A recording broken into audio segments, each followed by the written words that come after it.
Hello everyone, आज के इस ऑब्जेक्टिव सीरीज़ में स्वागत है। आज की इस ऑब्जेक्टिव सीरीज़ में हम लोग चौथा चैप्टर का क्वेश्चन करेंगे जिसका नाम है बेसिक इलेक्ट्रिकल प्रैक्टिस। तो चलिए पहला क्वेश्चन पर चलते हैं। पहला क्वेश्चन है कि देखिए, कह रहा है तांबे के परमाणु के तीसरे कक्ष में कितने इलेक्ट्रॉन होते हैं। तो आपको सबसे पहले ये जानना होगा कि तांबा का परमाणु संख्या होता कितना है। तो कॉपर का परमाणु संख्या आपका कितना होता है, तो 29 होता है। कितना होता है? 29 होता है। ठीक है, 29 होता है। ठीक है ना। तो हमको इसके लिए क्या करना होगा, आपको इलेक्ट्रॉनिक्स कॉन्फ़िगरेशन करना होगा। ठीक है, तो अगर ये कॉपर है तो कॉपर का परमाणु संख्या 29 होता है। तो पहला कक्षा में कितना इलेक्ट्रॉन होता है, तो 2 होगा। दूसरा कक्षा में कितना होगा, तो 8 होगा। तीसरा कक्षा में कितना होगा, तो 18 होगा। और चौथा कक्षा में कितना बच गया, तो 1 बच गया। ठीक ना। तो कह रहा है कि कॉपर के परमाणु संख्या के तीसरे कक्षा में, तो तीसरा कक्षा में देख लीजिए कितना इलेक्ट्रॉन है, तो 18 इलेक्ट्रॉन है। इसका आंसर क्या हो जाएगा, सी जो है वह राइट आंसर होगा। ठीक है, चलिए अगला क्वेश्चन है कि which is the semiconductor material. देखिए, सेमीकंडक्टर मटेरियल, अगर हम पदार्थ की बात करेंगे तो पदार्थ आपका 3 प्रकार के होते हैं, कंडक्टर, सेमीकंडक्टर और इंसुलेटर होता है। ठीक ना। तो यहाँ पर अगर हम सेमीकंडक्टर की बात करेंगे, देखिए सेमीकंडक्टर की बात करेंगे तो सेमीकंडक्टर में सबसे मोस्टली यूज किया जाता है वह सिलिकॉन यूज किया जाता है। ठीक ना। और दूसरा जो यूज किया जाता है वह जर्मेनियम यूज किया जाता है। कौन सा यूज किया जाता है?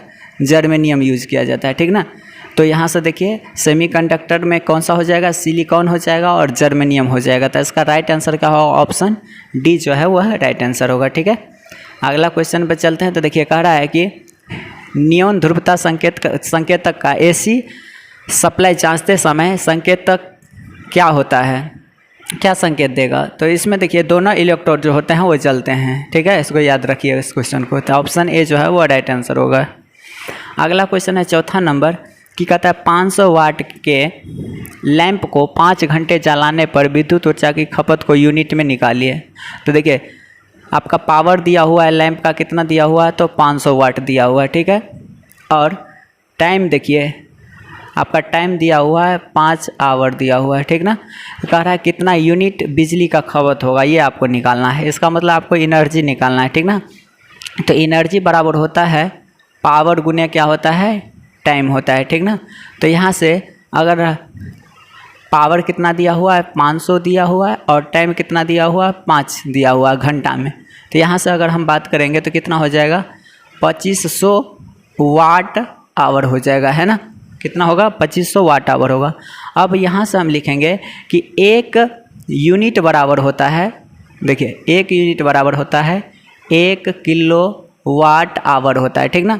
तो देखिए यहाँ पर तो आपको वाट आवर दिया हुआ है, हमको बदलना होगा इसको किस में, किलो वाट आवर में बदलेंगे, तब ना ये यूनिट में बदलेगा। तो इसके लिए हम क्या करेंगे, देखिए 2500 वाट आवर है ना, इसको अगर हम 1000 से भाग दे देंगे तो ये किस में निकलेगा, का किलो वाट आवर में निकलेगा। ठीक ना। तो ये क्या हो जाएगा, 2.5 किलो वाट आवर हो जाएगा। ठीक ना। कितना हो जाएगा, 2.5 किलो वाट आवर। तो देखिए 1 यूनिट में 1 किलोवाट, तो 2.5 किलो यूनिट में कितना हो जाएगा, 2.5 यूनिट हो जाएगा, है ना। ये आपका राइट आंसर होगा। तो देख लीजिए ऑप्शन कहाँ है, तो ऑप्शन डी में जो है ये आंसर है। तो इसके लिए राइट आंसर होगा ऑप्शन डी। चलिए अगला क्वेश्चन पे चलते हैं। तो 5 नंबर क्वेश्चन देखिए क्या है, कह रहा है क्वेश्चन कि 100 वाट 250 वोल्ट से रेटेड बल्ब है तो उसका गर्म प्रतिरोध का मान कितना होगा। यहाँ पर देखिए तो पावर का मान दे दिया है, कितना पावर है, तो 100 वाट है। ठीक ना। वोल्टेज रेटिंग भी दिया है, कितना है, ये 250 वोल्ट है ना। तो आपका रेजिस्टेंस का वैल्यू पूछ रहा है, तो R बराबर होगा यहाँ से V² होता है। ये फार्मूला लगाएंगे तो यहाँ से हम V बराबर कितना है, 250 वोल्ट है, तो 2 बार लिखेंगे 250 वोल्ट। ठीक ना। अब बट्टा पावर क्या है, तो 100 है। आप 0 से काट दीजिए तो ये 0 और ये 0 कट जाएगा। ठीक है। तो यहाँ से अगर हम कहेंगे तो 25 का मल्टीप्लाई करेंगे तो कितना होगा, 625 हो जाएगा। रेजिस्टेंस है तो इसका मात्रा क्या होगा, ओम होगा, है ना। तो इसका राइट आंसर होगा ऑप्शन डी जो है वो राइट आंसर होगा। ठीक है। अगला क्वेश्चन पे चलिए, कहता है कौन सा नियम कहता है, छठा नंबर है कि कौन सा नियम कहता है कि बंद परिपथ में लगाया गया वोल्टेज जो है वह वोल्टेज ड्रॉप के बराबर होता है। तो ये जो होता है किरचॉफ्स का वोल्टेज नियम होता है, जिसको केवीएल बोलते हैं। केवीएल जो है किरचॉफ्स का सेकेंड नियम होता है, ठीक ना, इसलिए इसका राइट आंसर सेकेंड डी हो जाएगा। इसको क्या बोलते हैं, केवीएल बोलते हैं, Kirchhoff's voltage law. Kirchhoff's first law क्या होता है, तो केसीएल होता है, ठीक ना। तो यहाँ से इसका राइट आंसर होगा ऑप्शन डी जो है वह राइट आंसर होगा, ठीक है। चलिए अगला क्वेश्चन देखिए, 7 नंबर क्वेश्चन है कि यहाँ से देखिए तो कह रहा है कि 100 वाट 240 वोल्ट के 2 लैंप 240 वोल्ट के सप्लाई के साथ श्रेणी में जुड़ा हुआ है, तो कुल पावर क्या होगा। तो यहाँ से देखिए पहले हम डायग्राम से आपको बताते हैं कि एक आपका बल्ब ये है, दूसरा बल्ब आपका ये है, ठीक ना। ये आपका जुड़ा हुआ है कितने वोल्ट के साथ, तो 240 वोल्ट के साथ आपका जुड़ा हुआ है, वो भी सीरीज में जुड़ा हुआ है, ठीक ना। दोनों बल्ब का आपका रेटिंग दिया हुआ है, 200 वाट का ये भी है और 200 वाट का ये भी है। हम यहाँ लिख देते हैं 200 वाट का। करेंट वोल्टेज रेटिंग कितना है, 240 वोल्ट है, ठीक है। तो देखिए यहाँ से दोनों चीज़ वही है, ये भी बल्ब है, पहला बल्ब यहाँ से देखिए ये पहला बल्ब है, ये आपका दूसरा बल्ब है। तो हमको टोटल पावर निकालना है, तो यहाँ से हो जाएगा पावर का फॉर्मूला हो जाएगा टोटल पावर बराबर हो जाएगा यहाँ से कि P1 इंटू P2 बट्टा हो जाएगा P1 प्लस P2। देखिए P1 मतलब पहला बल्ब का पावर, दूसरा बल्ब का पावर P2 हुआ, तो कितना है, दोनों का पावर 200 वाट है, तो 200 गुने कितना हो जाएगा, तो 200 हो जाएगा। अब बट्टा अगर हम जोड़ेंगे तो कितना हो जाएगा, 400 हो जाएगा। तो 200 से 2 बार में कैंसिल होगा, 2 से 100 बार में कैंसिल होगा। इसका राइट आंसर कितना होगा, 100 वाट आंसर होगा। कितना होगा, 100 वाट आंसर होगा, ठीक है। तो 7 का क्या हो जाएगा, बी नंबर जो है वह राइट आंसर होगा, 7 का बी आंसर राइट होगा, ठीक है। 8वां नंबर क्वेश्चन देखिए, 8 नंबर क्वेश्चन है कि यदि 3 प्रतिरोध R1, R2, R3 को समांतर परिपथ में जोड़ेंगे तो उसका कुल प्रतिरोध कितना होगा। देखिए आप जानते हैं कि प्रतिरोध का कनेक्शन 2 प्रकार से किया जाता है, एक सीरीज कनेक्शन, एक पैरेलल कनेक्शन। यहाँ पर बोल रहा है पैरेलल कनेक्शन की बात, तो पैरेलल कनेक्शन में देखिएगा फॉर्मूला होता है 1/R टोटल बराबर होगा 1/R1 plus 1/R2 plus 1/R3 होगा, ठीक ना। क्यों होगा, क्योंकि 3 प्रतिरोध की बात कर रहा है। तो यहाँ से हमको तो 8 टोटल निकालना पड़ता है। तो देखिए इसको अगर हम कोष्ट में घेर दें यहाँ से, नहीं कुछ तो नीचे में हम अगर 1 बट्टा लिख दे तो कोई आपत्ति किसी को नहीं होना चाहिए, ठीक ना। तो हमको तो निकालना होता है R टोटल, तो इसका मतलब है RT को हम ऊपर ले जाएंगे तो इधर भी सारे टर्म को हमको उलटना होगा। तो इसलिए हम यहाँ से लिखेंगे 1 को ऊपर में डालेंगे और यहाँ से हो जाएगा 1/R1 हो जाएगा, 1/R2 हो जाएगा और 1/R3 हो जाएगा, ठीक ना। तो ये आपका जो है वह राइट आंसर होगा। तो देखिए ये वाला ऑप्शन किस में है, तो ऑप्शन तो ये है आपका ऑप्शन डी जो है वह राइट आंसर होगा। क्या होगा, ऑप्शन डी राइट आंसर, ठीक ना। देख लीजिए ध्यान से, इसमें कन्फ्यूजन होगा आप लोगों का, तो पहले फार्मूला से आप निकाल सकते हैं यहाँ से, ठीक है। चलिए अगला क्वेश्चन चलते हैं, 9th नंबर क्वेश्चन है। 9th नंबर क्वेश्चन है कि ओम मीटर का पाठ्यांक खुले हुए R2 प्रतिरोध पर क्या होगा। देखिए यहाँ पर देखिएगा ध्यान से, तो ये वाला जो है ना सर्किट ये ओपन है, क्या है, ओपन है। तो आप सभी जानते हैं कि ओपन सर्किट में रेजिस्टेंस का वैल्यू क्या हो जाता है, इनफाइनाइट होता है। क्या होता है, इनफाइनाइट हो जाता है रेजिस्टेंस का वैल्यू, ठीक ना। ओपन सर्किट में रेजिस्टेंस का वैल्यू इनफाइनाइट होगा, तो इंडिकेट क्या करेगा, इनफाइनाइट रेजिस्टेंस इंडिकेट करेगा ना।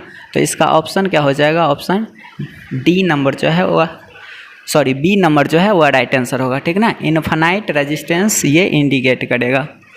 चलिए अगला क्वेश्चन देखिए, 10 नंबर क्वेश्चन है कि किसी चालक के प्रतिरोध में क्या परिवर्तन होगा यदि उसका व्यास को दुगुना कर देंगे। तो देखिए आप यहाँ पर फॉर्मूला देख सकते हैं, पहले हम इस चीज़ को यहाँ पर बताते हैं, ध्यान दीजिए। यहाँ पर देखिएगा कि R बराबर होता है फॉर्मूला ρL/A। ए जहाँ पर क्या होता है, एरिया होता है, और एरिया बराबर आप जानते हैं क्या होता है, πd² पाई डी स्क्वायर बटा क्या होता है 4 होता है। ठीक है, ये बात ध्यान देखिए। यहाँ से कह रहा है कि व्यास को दोगुना कर दिया जाएगा। ठीक ना, तो आप इस फॉर्मूला पर बैठाएंगे तो ये जो हो जाएगा ना, पहले से क्या होगा, ये डिक्रीज हो जाएगा, 4 गुना कम हो जाएगा। ठीक ना, क्यों, तो पहले देख लीजिए। हम यहाँ से आपको इस चीज़ को हम नीचे में यहाँ बनाते हैं, इस चीज़ को यहाँ बनाते हैं। ध्यान दीजिए कि अगर पहले का रेजिस्टेंस बोलेंगे तो R बराबर क्या हो जाएगा, रो L बट्टा पाई डी स्क्वायर।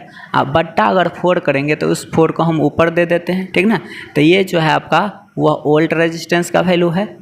जब कह रहा है कि व्यास को दोगुना कर दिया जाएगा तो R जो नया वाला निकलेगा वह क्या निकलेगा, तो देखिए 4 रो L, अब बट्टा में देखिएगा पाई, डी का वैल्यू कितना हो गया है, दोगुना हो गया है, तो 2D का स्क्वायर हो जाएगा, होगा ना।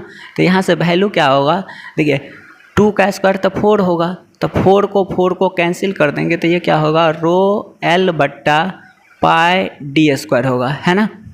तो देखिए ये तो नया वाला निकला है, ये क्या है, पुराना वाला है। तो पुराना वाला में देखिए तो 4 से गुना है और नया वाला में 4 से गुना नहीं है, नहीं ना। तो 4 गुना ज़्यादा कौन है, पुराना वाला। लेकिन यहाँ पर कह रहा है कि 2 गुना कर देंगे तब कितना परिवर्तन होगा। तो देखिए नया वाला कितना है, 4 गुना ना कम हो गया है। तो इसका आंसर जो होगा वह बी नंबर जो है वह राइट आंसर होगा। ठीक ना, बी नंबर राइट आंसर होगा। चलिए 11 नंबर पर चलिए कि प्रतिरोध का क्या नाम है। तो ये सभी जानते हैं, ये कार्बन का प्रतिरोध होता है, तो इसको बोलते हैं वायर वुंड रेजिस्टेंस बोलते हैं। क्या बोलते हैं, वायर वुंड रेजिस्टेंस बोलते हैं। ठीक ना, इसका राइट आंसर होगा बी। ठीक ना, जैसे आप रिहोस्टेट देखे भी थे, प्रैक्टिकल के केस में आप देखे थे यहाँ पे। ठीक ना, इस पे तार जो है इस तरह से लपेटा हुआ रहता है। ठीक ना, इस तरह से पूरा ये लपेटा रहता है, तो इसलिए इसका राइट आंसर है वायर वुंड रेजिस्टेंस। चलिए 11 नंबर हो गया। यहाँ से देखिए 12 नंबर क्वेश्चन है। 12 नंबर क्वेश्चन है कि ये रेजिस्टेंस का कलर कोडिंग है। ठीक ना, तो कलर कोडिंग से कर है, इसका वैल्यू क्या होगा ये बताइए। तो आपको हम बताए थे यहाँ से कि BB Roy great Britain very good wife. ठीक ना, वो ट्रिक बताए थे, यहाँ से आप कर लेंगे। तो हम यहाँ से बता देते हैं सबसे पहले कि पहला बैंड है आपका रेड, दूसरा बैंड है ब्लू, तीसरा बैंड है ऑरेंज और चौथा बैंड है आपका सिल्वर। तो देखिए चौथा जो बैंड है सिल्वर, सिल्वर का आपका टॉलरेंस होता है प्लस माइनस कितना % होता है, तो 10% होता है। ठीक ना, तो इसमें से पहले ही छटा जाएगा ऑप्शन, तो ऑप्शन ए नहीं होगा, ऑप्शन डी नहीं होगा, बी और सी में से होगा। ठीक है, तो पहले आप हम देख लेते हैं। तो देखिए हम पहले रेड की बात करेंगे, तो रेड जो होता है ना उसका कलर कोड होता है 3। देखिए BB रॉय, देखिए यहाँ से देखिए BB Roy great Britain very good wife. देखिए इसमें सभी का पहला अक्षर है, ये रंग का नाम है। देखिए black, brown, red, orange, yellow, green, फिर यह है ब्लू, वायलेट, है ना, ग्रे, वाइट। ठीक ना, तो यहाँ पर कितना है, रेड है, तो रेड देखिए कितने नंबर पे है, BB रॉय। तो यहाँ से 0 से स्टार्ट होता है, 0 1 2 इस तरह से जाता है। ठीक ना, तो ध्यान देंगे। तो रेड का कलर कितना हो गया, कलर कोड तो 2 हो गया। ठीक ना, इसके बाद है ब्लू, तो ब्लू का देखिए क्या है, BB black, brown, red, yellow, sorry orange, yellow, यह है क्या ना ग्रीन, और यह आगे है ब्लू। ठीक ना, तो देखिए 0 1 2 3 4 5 और 6 स्थान पे आता है। ठीक ना, तो इसका हो जाएगा आपका 6, तो 2 और 6 हो गया। तो देखिए ना आप यहाँ से भी लगा सकते हैं, 2 और 6 इसमें ऑप्शन है ना, तो ये आंसर हो जाएगा। ठीक ना, आगे भी बढ़ते हैं, तो अगला है ऑरेंज। ऑरेंज कितने नंबर पे है, तो 3 नंबर पे है।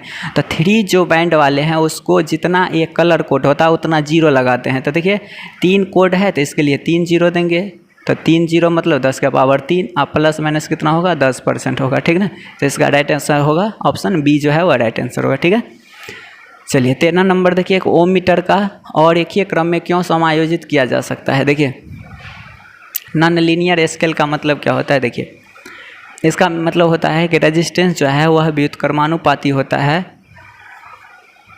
करंट का, ठीक है।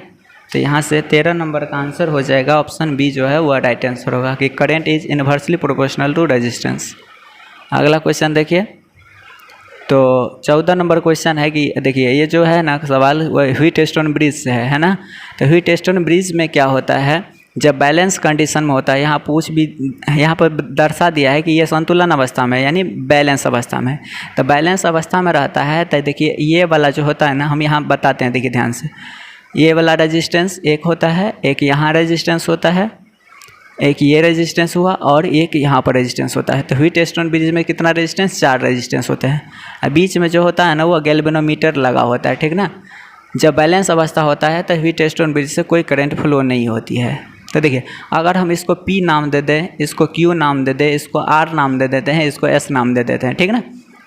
तो इसका फॉर्मूला होता है कि P/Q बराबर होता है R/S होता है, ठीक ना।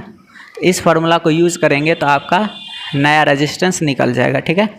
देखिए यहाँ से ये PAB है, ध्यान दीजिए, PAB का वैल्यू है 500 ओम, तो हम यहाँ पर लिखते हैं ऊपर में 500 ओम। नीचे में देखिएगा SAD, इसका वैल्यू क्या है, तो देखिएगा ध्यान से, इसका जो है ना मिसमैच है क्वेश्चन में, यहाँ कुछ और दिया है AD, यहाँ पर कुछ और दे दिया है, ठीक ना। तो इसमें क्वेश्चन मिसमैच है, इसको आप कंसीडर करके नहीं चलेंगे। लेकिन इसका देखिए थ्योरी हम बता रहे हैं कि ये वाला अगर फार्मूला बैठता है तो ब्रिज बैलेंस कहलाता है, ठीक ना। तो हम फिर भी आपको दिखा देते हैं कि SAO किधर है, तो देखिए SAO नहीं है लेकिन SAD है, ठीक ना। तो इसका वैल्यू देखिए कितना है, 15 ओम है। तो नीचे में 15 ओम रखेंगे, इक्वल करते हैं। और देखिए QBC का वैल्यू यहाँ पर देखिए 300 ओम दिया हुआ, तो हम 300 ओम रख लेते हैं। और आपको ये वाला निकालना है तो इसको x मान लेते हैं। तो यहाँ से x का वैल्यू क्या निकलेगा, तो 15 गुने कितना निकलेगा, 300, और बट्टा में हम क्या करते हैं 500 कर देते हैं। 2 0 से 2 0 काट दीजिए, और 5 से हम 3 से काट देते हैं। तो कितना होगा, 3 3 जा कितना हो गया, 9। तो इसका आंसर जो होगा वह 9 जो है राइट आंसर होगा, ऑप्शन बी जो है वह राइट आंसर होगा, ठीक है। चलिए अगला क्वेश्चन है कि किस पदार्थ का ऋणात्मक तापमान गुणांक होता है। तो देखिए यहाँ से ध्यान दीजिए, निगेटिव टेम्परेचर कोफिशिएंट की बात कर रहा है। तो देखिए अगर ये कंडक्टर है ना, कोई भी कंडक्टर है, तो ये जो है ना पॉजिटिव टेम्परेचर होते हैं, ठीक ना। अगर सेमी कंडक्टर होता है, अगर ये सेमी कंडक्टर है तो इसका रेजिस्टेंस का जो होता है वह निगेटिव टेम्परेचर कोफिशिएंट होता है। और इंसुलेटर जो भी होता है ना वह भी निगेटिव टेम्परेचर कोफिशिएंट होता है, ठीक ना। तो कहता है ऋणात्मक तापमान कौन है, तो ध्यान दीजिए यहाँ से, तो माइका जो होता है ना ये क्या है, एक इंसुलेटर है ना। तो इंसुलेटर भी जो हम लिखा है, देखिए इंसुलेटर भी होता है निगेटिव टेम्परेचर, सेमी कंडक्टर होता है निगेटिव टेम्परेचर, सिर्फ और सिर्फ कंडक्टर जो होता है वह पॉजिटिव टेम्परेचर होता है, ठीक ना। तो इसका राइट आंसर होगा माइका। अगला नंबर देखिए कि ओम के नियम से संबंधित विद्युत राशियाँ कौन है। तो ओम के नियम सभी जानते हैं कि वोल्टेज, करंट और रेजिस्टेंस से संबंधित है ना। तो देख लीजिए कहाँ है, देख लीजिए क्या है, करंट, वोल्टेज और रेजिस्टेंस। ऑप्शन सी में जो है वह राइट आंसर होगा, ठीक है। ऑप्शन सी जो है वह राइट आंसर होगा। अगला क्वेश्चन देखिए, 17 नंबर क्वेश्चन देखिए, कहता है समांतर परिपथ में R2 का मान ज्ञात कीजिए।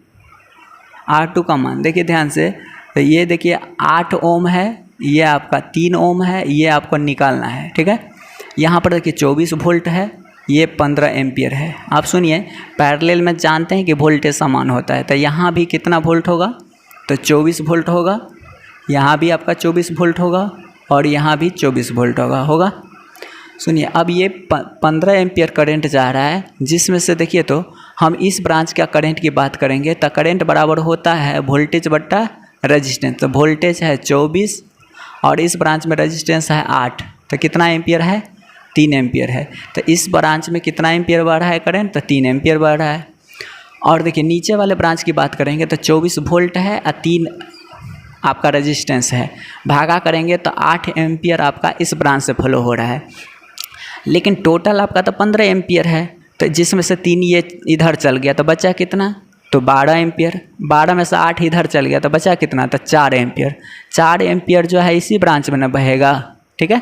हमको रेजिस्टेंस निकालना है, तो R बराबर क्या होता है, V/I होता है। तो वोल्टेज यहाँ पर कितना दिया हुआ है, तो 24 वोल्ट दिया हुआ है और करंट कितना है 4 एम्पियर है, ठीक ना।